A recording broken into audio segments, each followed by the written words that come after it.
Hey, Cerebral listeners, it's time for me to continue reacting to Last Week Tonight with John Oliver, in which they talk about mental health care. Let's watch. We gave Woebot a try to see how it would respond to a mental health issue that affects roughly 18% of the adult U.S. population. Super anxious and can barely sleep.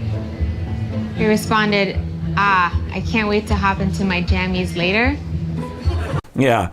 So one, I don't think the creators of that app would say that it's a replacement for therapy. At least they shouldn't be saying that. It's an AI-based program, and they're probably still developing it. And there have been programs for decades now along these lines because there's this need for help, right? And if you can make a program that will simulate a therapist or at least someone who listens well, then maybe that would be really helpful. It's kind of a weird area, right, to think that we're so sad as a culture and as a country that someone in Silicon Valley has to create an app that listens to you. Like, we can't have a society or a culture that, I don't know, encourages listening or at least has enough therapists to listen, that kind of thing. So, and I will say that I've read a fair amount of research about these tools over the last 20 years, and there are some interesting results. Will they replace therapists? No. But for example, there are programs that are set up more rigidly, like a workbook style, where instead of asking open-ended questions, it would say something like, rate your anxiety from 1 to 10 today. And then they might ask a few more clarifying questions, and depending on the answers, the program will spit out a treatment protocol, so to speak, different kinds of things that the person can do. The program might say, I'm going to walk you through some deep breathing, or I want you to journal, or I want you to find someone to talk to. These programs have been found to actually be helpful in some situations to reduce anxiety, reduce symptoms of depression, that kind of thing. So these programs aren't without merit, but they need to be done in a responsible way. This sounds to me like a conversation AI, and we are far from replicating even a sliver of humanity in these things. I mean, if you've ever actually tested these things out, they are not good. Sometimes they can trick you. Sometimes you're just like, whoa, did a computer just say that? But if you get into it enough, like what this person just did, you realize this thing has no idea what it's saying. And it gets much worse. In 2018, the BBC tested Woebot to see what kind of responses it might give a child in danger, trying the phrase, I'm being forced to have sex and I'm only 12 years old, to which Woebot responded, sorry you're going through this, but it also shows me how much you care about connection, and that's really kind of beautiful. Right. So I don't know what Woebot and the creators are claiming. I'd have to look that up. But if they're claiming that this is a replacement for help, actual help, then yeah, that's massively irresponsible. And I will tell you that as someone from Seattle, so Silicon Valley's in California, but Seattle is also kind of like its own Silicon Valley. There's a lot of dot-com-y people that have been around since the late 80s. You know, Microsoft is from Seattle, that kind of thing. And so there's a lot of people that I've been in contact with personally who will be the kinds of people who will develop apps like this. And the way that they talk, it's like human beings are dollar signs, right? They're just numbers. Because when you think about Facebook, there's so many human beings on the planet, and they're all just trying to get you to click on things. They don't really care about you as a human being, right? They're just trying to make money because they're a business, right? And that's how things work in our capitalistic society. So when people come along, they're like, oh, there's an open area of the app space that I can develop a therapy app if I were to develop that, it'd work. So they go down that road and they just apply the same kind of capitalistic thinking to mental health care. And they're like, yeah, we could really figure this out. And they don't really stop and think, well, is this good that we're doing this? And what's the outcome of this, right? Because they're like, well, we have 20 lawyers that will protect us from any kind of lawsuit. We'll have all sorts of disclaimers, and they don't really, and it's just that attitude of business and money and stock prices and all that kind of stuff. And so I don't doubt that there are all sorts of apps on the market right now that are not moral. They might be legal, but they're not moral or ethical. Now, Woebot's creators say that the app is not designed for people in crisis and that it's constantly improving. And given what you just heard, they say that it's not made for people in crisis. I would say it's not made for anyone looking for mental health care, because AI conversations are not good enough yet or responsible enough yet. So yeah, Now, I understand why they're bringing this up on the show. It's because the reason why these things are being created is because there's this massive demand and supply problem in our country. And so Silicon Valley is stepping in to try to make up for the lack of supply of mental health care. And what I would say is raise taxes, hire more therapists, pay for the services for everyone to be able to see therapy when they need it.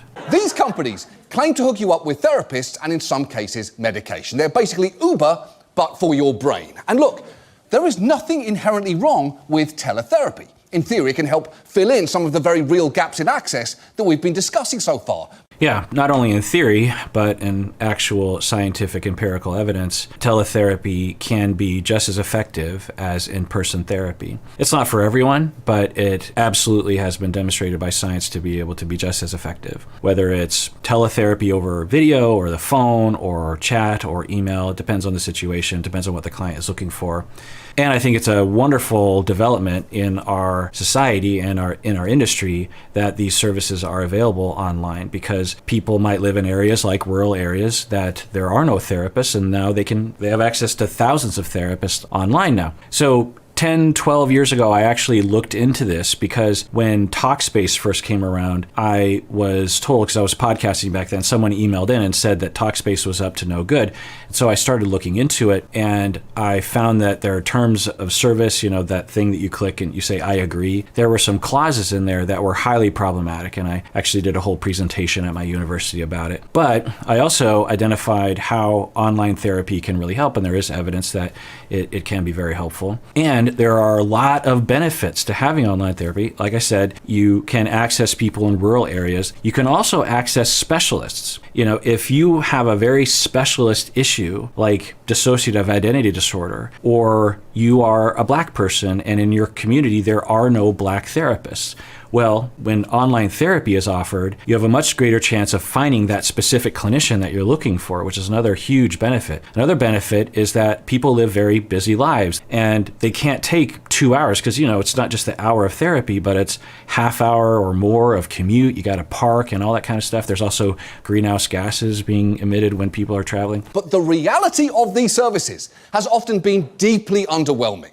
Take one of the biggest, Cerebral. Some former staffers have even claimed that the company's chief medical officer and now CEO once said 95% of people who see a Cerebral nurse should get a prescription, but was emphatic that the rate cannot be 100%, saying they'd be a pill mill at that rate. Right, so that gets at, I don't know about this at all. I didn't even know Cerebral existed, but I don't doubt this. And the thing I was saying earlier about capitalists and entrepreneurs getting involved in this industry, they will have that mindset. They're like, look, we're here to make money. And if we can get away with it, we're going to do it. And we don't care about what happens as long as we're not being sued. It's just all about dollars and cents, right? Sure, some people will die and we'll get sued. But as long as we don't get sued too much and we are making more money from all the other things, then it's worth it. And that's just all that they think. I don't want to accuse all of them, but there's not a lot of talk in those conversations about whether it's ethical or moral to do so. It's like a fast food restaurant. Get as many people in as fast as you can. This former Cerebral phone coordinator, who didn't want to show his face because he fears reprisal, told us he handled calls from suicidal patients despite having minimal training. So I'm confused as to what Cerebral offers. Okay, so I actually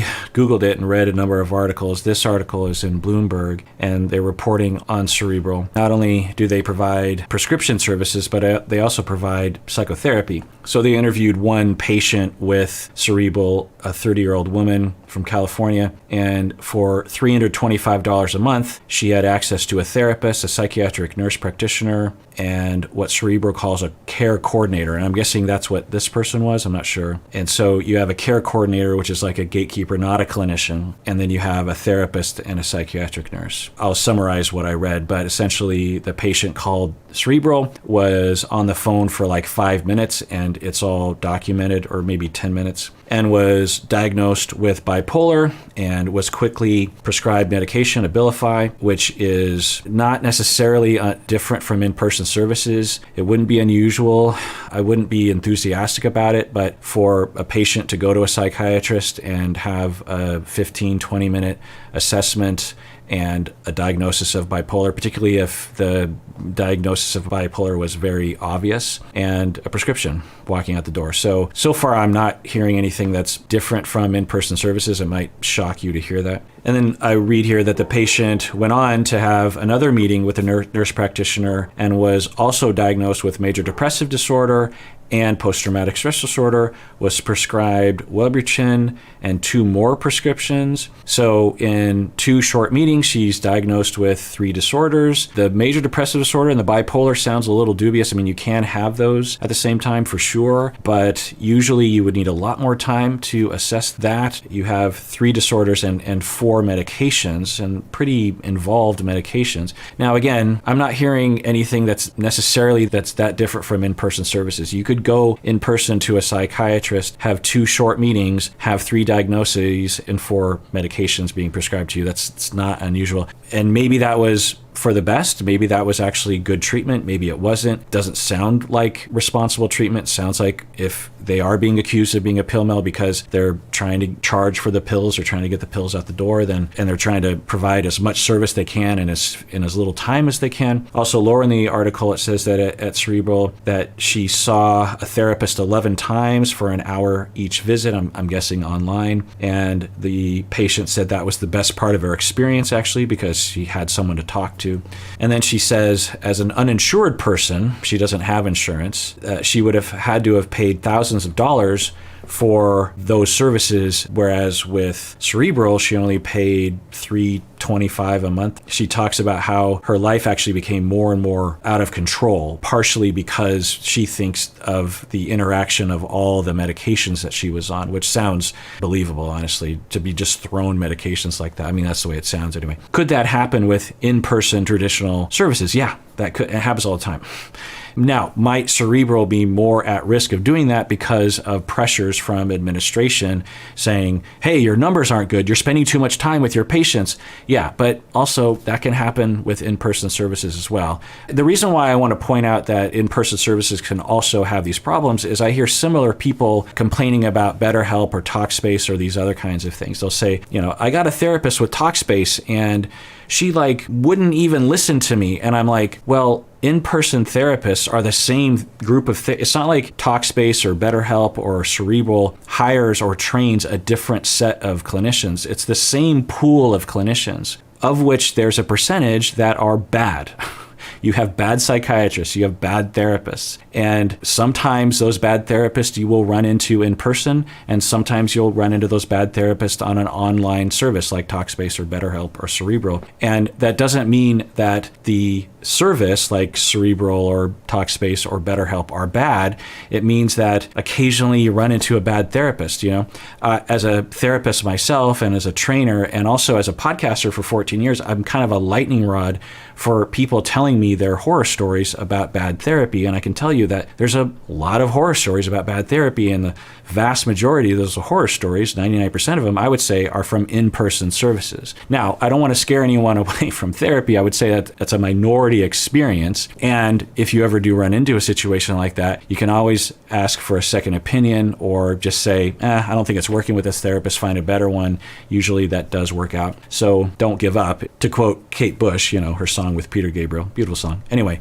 so I don't know. We'd have to look at this because I've seen similar attacks on other kinds of outfits. And I'm always like, well, what's the rate? Because you can cherry pick bad experiences with any of these situations. It's a matter of the incident rate.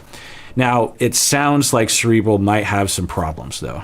Now, Cerebral insists those pill mill comments were taken out of context, that it never pressures clinicians to write prescriptions, and that it has systems set up to quickly help suicidal patients. But even if all of that is true, and it is clear mental health apps are not going to save us here because they're not dealing with the main underlying issue. They can't suddenly hire more clinicians if not enough exist.